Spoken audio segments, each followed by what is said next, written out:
Hey book lovers, welcome back to my channel. In today's video, I'm going to be reading the 1-star reviews to some of my 5-star reads, which is, I don't know why I'm doing this, but we're doing it. I think it'll be fun. So we're going to see if I can handle it. Before I start the video though, I do want to preface this by saying that everybody is entitled to their own opinions. What I like, you may not like, and what you like, I may not like, and that is okay. We just have to respect each other and respect that everybody has their own opinions in regards to something that does not affect the lives of other people. It's not that deep. So I wanted to start this video by saying that, but I'm excited to start this and see what y'all have to say about my favorite books. Also, some of these books are not my favorite books because they're literary masterpieces. They probably are not. But I read them at a time in my life where I needed them or I just connected to them, and that's why they're on this list. So yeah, we're just gonna get right on into it. The first book that we're gonna be reading 1-star reviews from is Queen of Shadows by Sarah J. Maas. This is the 4th or 5th book in the series if you include the novella. And this is one of my favorite books in the entire series, so I had to use this for this video. So I have the reviews on my iPad, so we're literally just gonna go through and read them and try not to cry. I'm just gonna read a couple of sentences from this one because it's really long, but it says, "How to ruin a book series by adding absurd romantic subplots and destroying some characters for the sake of a ship, a novel by Sarah J. Maas.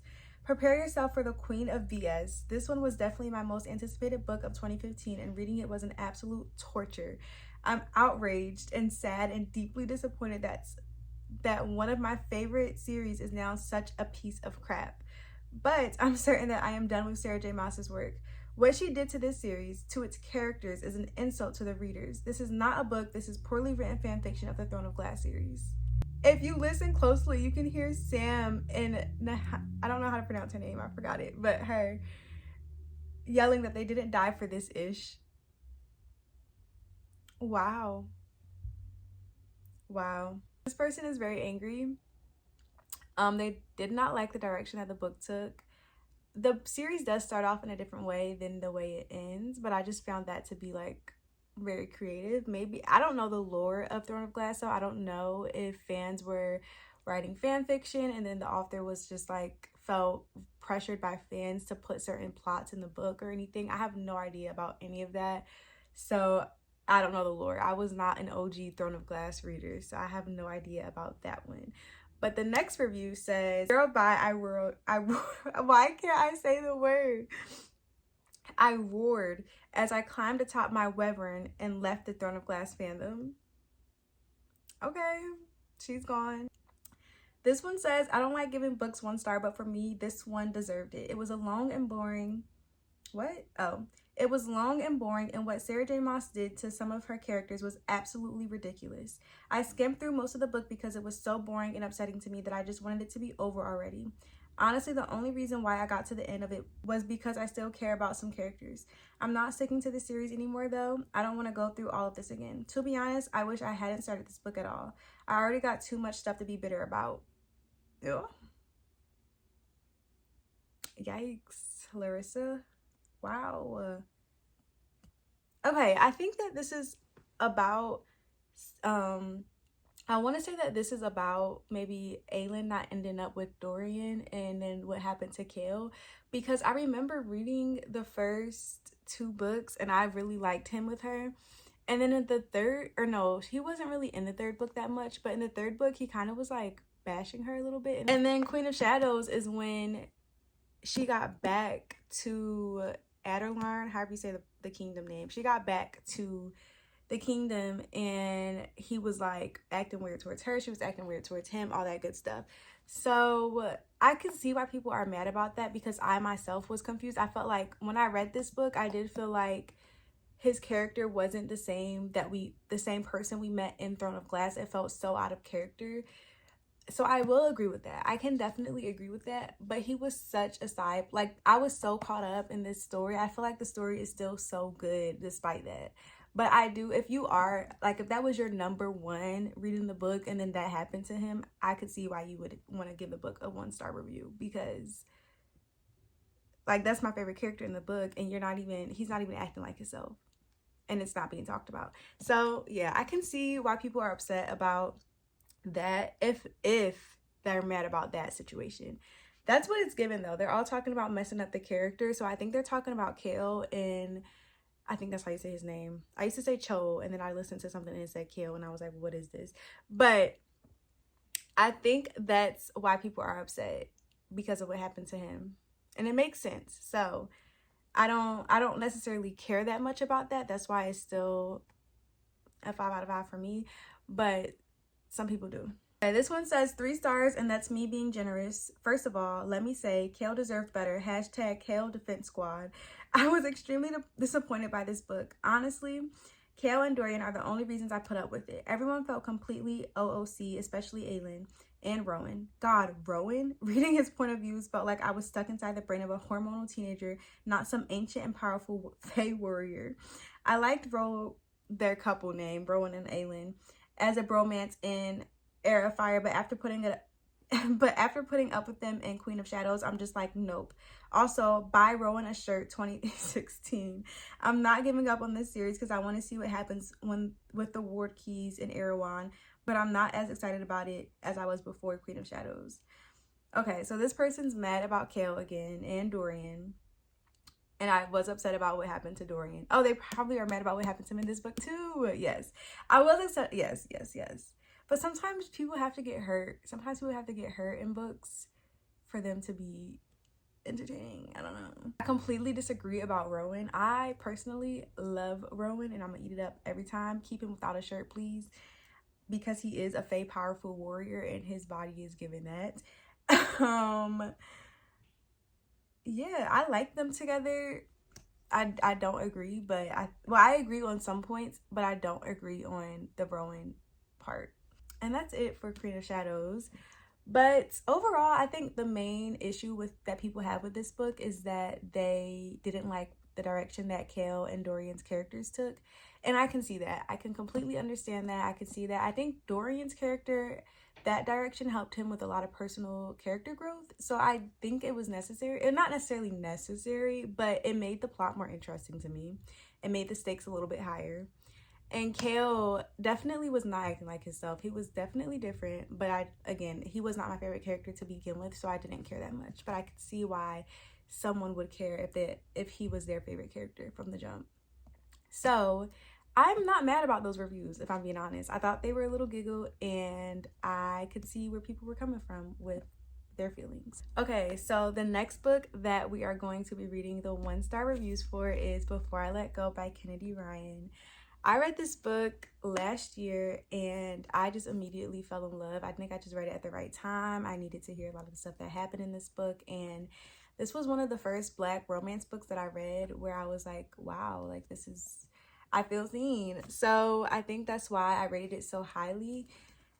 Is it a literary masterpiece? Probably not, again, but I think I just read it at the right time and I enjoyed it. So we're going to read the 1-star reviews for this book. So the first one says, y'all lied. I was expecting greatness and all I got was a Black romance that was written for white people. Ooh. Okay, girl. I don't know. I'm Black and I enjoyed it. So I don't think this was necessarily written for white people. But okay, this one says, how did all these people love this book? A spoiled, whiny woman got depressed and blew up her home life. She couldn't handle her grief and depression, and then she got mad at her husband for supporting them while she moped and did nothing. The whole book is just an annoying push for therapy. Ironically, she never put her daughter in therapy who hates her, and for good reason.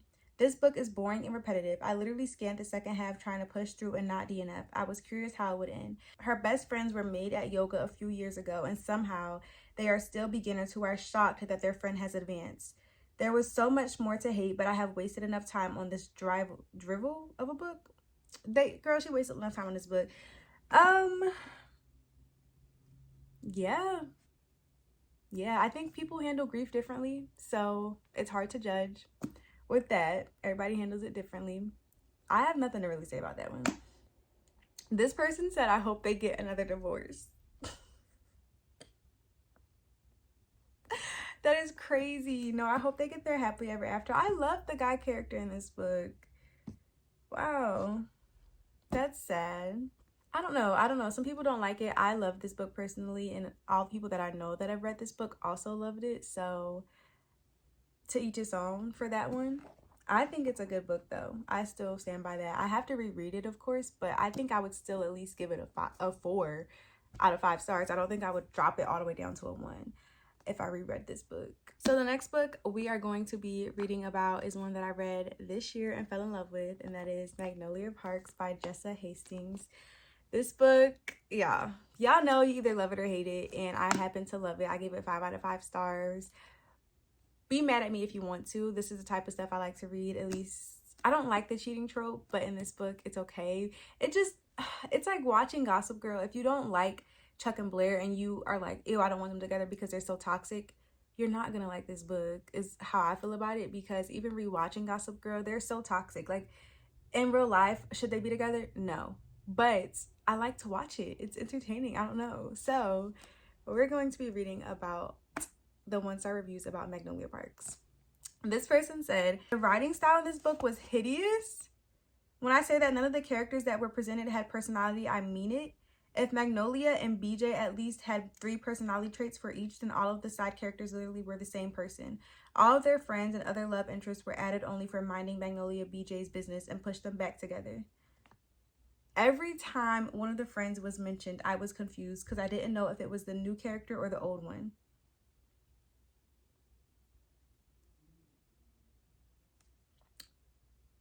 This one said that they forgot about the traits in the book. They said, for example, Magnolia is obsessed with fashion, therefore there must be the plot line that would develop it somehow. The thing is that this book has no plot beside this constant back and forth between H and H. I don't even know what the ending says. But if you read the back of the book, it tells you that it's about a dysfunctional relationship. So I don't know where that confusion lies. And then they said that the writing style is hideous, is crazy, because from reading the first page of this book alone, there were so many quotes that I was like, oh, I want to, highlight. I want to tab this. Obviously, everybody doesn't like the same thing. So you are entitled, everybody's entitled to their own opinion. But I'm just saying, I think it's crazy that you think that this writing style is hideous. That is outrageous. If you read the back of the book, it tells you it's about Magnolia and BJ. They're socialites. Everybody knows they're supposed to be together, but they're toxic. They have a dysfunctional relationship. It's catching up to them. What are they going to do? How many loves do you really get in a lifetime? That's what's basically on the back of the book. So, and then the next review says, Jesus H, this has got to be the worst book I've ever read. That's a stretch. I can't even tell you the plot because I genuinely don't know what I just read. It's just 2 adult children effing other people and whining about how they love the other person so much. If I had to read one more head to the toe description of an outfit, including the designer, pattern, and season, I was going to scream. I actually enjoyed that part. It was quite informative. This is 2 people that never grew up after high school and need to either go to therapy or leave each other the heck alone. It's not romantic. It's annoying and toxic. Good God. If you like to read about 25-year-olds that sleep with everybody but each other, a male main character that cheats because he feels like it, painfully detailed descriptions of outfits that only the Kardashians could afford, a female main character that has 3 guys dangling and in love with her because she's quirky and mysterious, and a group of friends that have 0 personality, this is for you. Also, why is this 500 pages long? There is no reason on earth that this book should be so dang long. They don't do anything. They just party and brunch and emote all over the place for 500 pages. And I love every single second of it. And is this even 500 pages? It's not 500 pages. My copy's 400 and something pages. And I loved every second of it. I loved every second of it. I love the characters. I love that she talks about fashion 24/7. BJ's toxic. We know that. That's literally what the book is about. You know that going into the book. Before you even pick up the book, you know that they have a toxic relationship. You don't know why, but they talk about it in the first chapter. So if you know that going into it, I just would advise to not continue the book if you don't like that type of stuff. This one says, I have a lot of regrets. Jail to the person who recommended me this book. You will answer for your crimes. I think they did you a favor by recommending you this book. I don't think that's a crime. If anything, that deserves some cookies and ice cream. So this one says, finish this in a day and at what cost, with the trash emoji. I don't understand the hype surrounding this blowjob dude. Girlie should do better.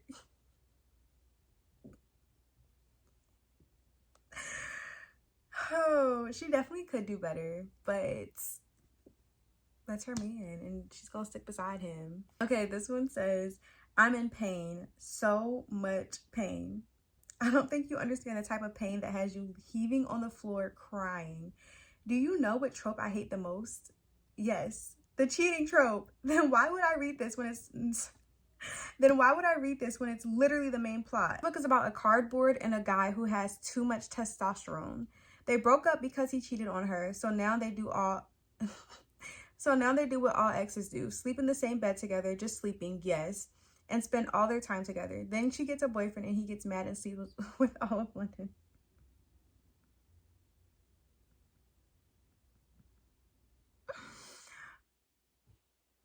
Oh, this is funny. Basically, this girl's in pain because this book has a cheating trope. And she knew that going in. At least she knew that going in. And this one says, if BJ has 1 million haters, then I am one of them. If he has 10 haters, then I am one of them. If he has only 1 hater, then that is me. If he has no haters, then that means I am no longer on earth. If the world loves BJ, then I am against the world. I love BJ. I think I love him though. I think I love him because I read the whole series. If you don't read all the books, you won't understand the lore. You won't. Because it's a series. It's not a standalone. I could see if this was a standalone book and we're like, oh my gosh, this is the best standalone book I've ever read in my life. But no, this is the first book in a series. So I think the character development is insane, but you would have to read the series to get that. You know what I mean? This person said they need therapy. And they do. They do need therapy. So I will agree with that. That is very true. Whoever says that this book is the British version of Gossip Girl must hate the show. I'm offended because I say that. And I don't mean Gossip Girl. I mean Chuck and Blair. I say if you like Chuck and Blair from Gossip Girl, then you should read this book because it's like Chuck and Blair from Gossip Girl. But I'm offended. I don't hate Gossip Girl at all. I actually love it. I've watched it like 20 times. So there's that. But that's the last review for Magnolia Parks that I have. Honestly, I don't know why this book gets that much hate. I looked at the reviews and I think the average rating is like 3.36. And I was shocked. I was. It's either hate it or love it though. That's exactly what it's giving. It's giving you either hate it or you love it. And I just so happen to love it. And I'm gonna stick beside it because I still love it to this day. And I will be rereading it soon. So the next book that we are going to be reading the 1-star reviews for is Redeeming 6 by Chloe Wash. This is the 4th book in the Boys of Tommen series, and it's the 2nd book following Joey and Aoife. I love Joey Lynch. I was in the saddest, like, I spent a couple weeks really sad over what I read about in this book. I was not able to let him go. Even now, when I think about him, I tear up a little bit. It is a little insane, but I just love him. I love him so bad, and I can't see why someone would hate this book.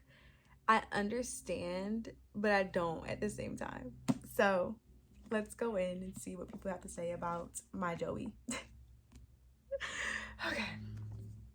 This person said, the timeline, plot, and pacing is atrocious, and the sheer length of these books is unreasonable. LOL, you don't need to have multiple scenes that all serve the same purpose. And hashtag that scene, very graphic and unnecessary. I think I know what they're talking about. Aoife is not likable. Every time the word queen came out Joey's mouth, it made him momentarily unattractive. The baby's name is ugly, and I'm somehow less on board with the pregnancy trope than I was before reading. Okay, there's a lot to unpack in this one. For one, I definitely can see, like, well, with Saving 6, because that starts off before Binding 13, and then it like kind of catches up. You're basically following the same timeline as the other 2 books, but you're in his head. which I kind of like. I think that she could have shortened it and made the first book maybe the timeline of those first 2 books, and then continued on into this book completely on his own timeline. Because when I was reading Binding and Keeping 13, I did want to know what was going on between Joey and Aoife in the background. Like, Shannon was seeing some stuff and I was like, ooh, what's happening? Like, I need to know the lore of this, and I didn't fully understand it. So I did want those, but I could see why people would feel like, okay, like, let's move on, because I could see that. I did agree a little bit on that. But I feel like these books focus a lot on Joey and his day-to-day life, and it didn't always include like scenes from the other books. So there's that for that. And then also, I wanted more out of this book, which sounds insane, and I think you would only feel that way if you love these characters, because it is such a character-driven story that if you don't love these characters, you're not going to want any more. You're actually going to want half of this. But I wanted more. I could read a whole nother book on Joey, Lynch, and Aoife. I love them. I love them. No complaints on that. I don't agree that Aoife is not likable. Like I said, I love her and Joey. I didn't care about the queen or what did he call her, legs or slim or something like that? I don't even know. Didn't care about that. That wasn't like a bother to me much. The baby's name, isn't it AJ? Like, how is that ugly? And the pregnancy trope, I was upset about that just because I felt like Joey deserved better. He didn't deserve to end up that way, like the same repeat of what happened to his mom and dad, especially when he's been spending his whole teenage years taking care of his siblings, and now he's about to be a teen dad. I did not agree with that at all. He deserved a moment to just be able to be a kid again. And so yeah, that part did hurt my feelings a little bit, but I still love the story so much. So yeah. This next one says, this book simply doesn't exist. Heart emoji. I only know Binding and Keeping 13. Heart emoji. We'll never understand how these books were both written by Chloe Walsh when she created our girl Shannon Lynch and the beautiful, deep Johnny. I don't even know how to say his last name. Never hated a character like I did Aoife. This whiny, delusional, self-obsessed child. Ew. Tomato. This book was like watching a car crash. Awful, painful, cringe. Poor Joey. Anyways, like I said, this doesn't exist. I only know Binding and Keeping 13, and I will be patiently waiting for Taming 7. And I will be praying every single night that Claire and Gipsy's story is nothing like Saving 6 and Redeeming 6. What? I don't know. I love this story. I love Joey. Bonnie and Shannon's story, those books were like, Binding 13 was really hard to get through because of Shannon and her like, I'm so tiny, I can't help myself, I'm so small. That was really annoying. And then Johnny, I honestly didn't have any really complaints about him. I think in the moment he just kind of annoyed me a little bit, but I don't hate them, but they just weren't my favorite. And then I read about Joey and he was my favorite. So it's always so interesting to see people who are diehard Shannon and Johnny fans, and then there's me who's like, no, Joey and Aoife on top. But yeah, I like Aoife's character. I think high schoolers act that way. They are typically self-obsessed for the most part. So I don't know. This next one says, no reason for this book to be so long. Loved Joey Aoife though. Honestly, like I said, I respect because you love them, but I could have gotten more out of this. If she gave more, I would have been mad. If she gave me like a 300-page epilogue, I wouldn't have minded. If she ever chooses to do a novella focusing on Joey and Aoife and AJ, sign me up. Okay. It should be called Ruining 6 because that's what Aoife did to Joey. Yeah.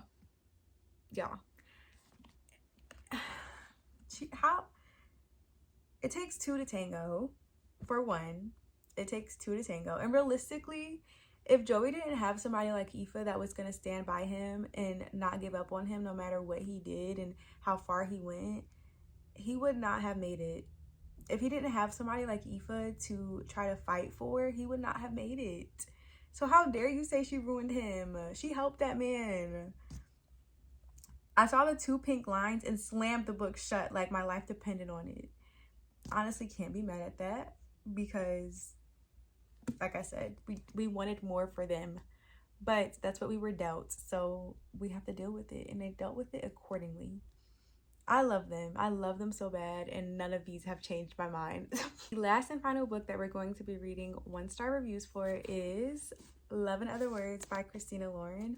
I read this book, I think either a year or two ago. I think it was 2 years ago at this point now. Yeah, I think I read this book 2 years ago, and I instantly fell in love. I love this book so much. I think I'm just a sucker for second chance, and that's what this book is a second chance romance. And everything just got me in this book. Everything. Is it perfect? No. But did I love it? Yes. So we're gonna read the reviews. The first one says, the reason I rated this book so low is because this then versus now, long lost love resurfaces into the present. We never stopped loving each other. Let's be together again tropes is so overdone right now. Once you've read one of them, you've read them all. I liked Every Summer After more than this one. Bookie. Every Summer After came out after this book, and it honestly copied this book, and it had a cheating trope in it. I know you're like, girl, you're reading Magnolia Parks and that has a cheating trope in it, but those are different. This is a completely different cheating trope. That situation was different, and if you've read the rest of the series, you would understand. Every Summer After's cheating trope was very intentional cheating on both parts. So yeah, this